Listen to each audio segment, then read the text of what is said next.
5 things that Brazilian cities can learn from Copenhagen.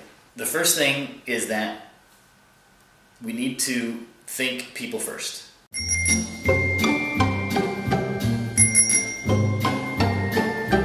Officials often think about infrastructure, highways, monuments, prestige projects first. They think of their city as composed of these elements. And the big change of mindset that needs to happen is to think about cities being composed of the people that live there, the people that die there, the people that visit there. Cities are about people. 2 is that you have to collect info, listen to the city, collect data about how the city is used.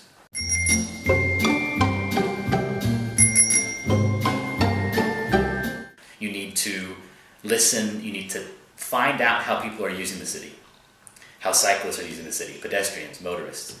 The people that are making these decisions have got to go out and observe and collect info and collect this data and get an understanding about how the city is working right now. Then you need to go out and test some designs.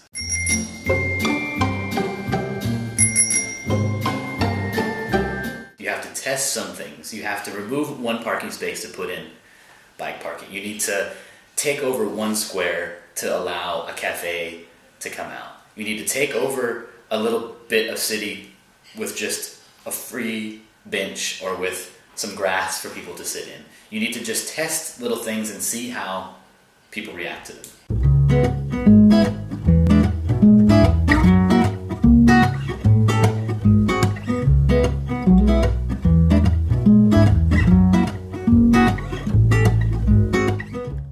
With all this information, with all these tests, then you need to do a couple bigger projects.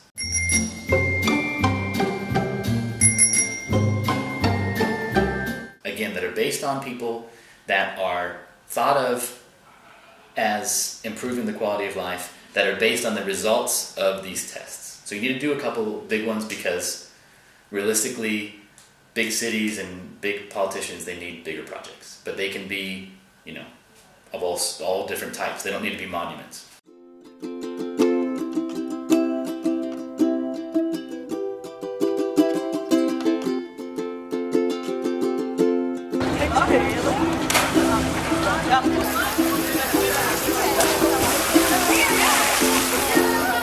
And then you need to establish synergies, or essentially mutual respect, between city users.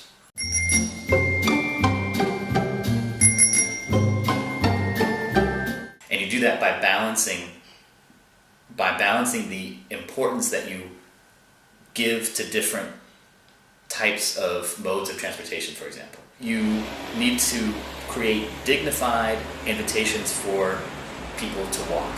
You need to also make sure that public transport is of high quality.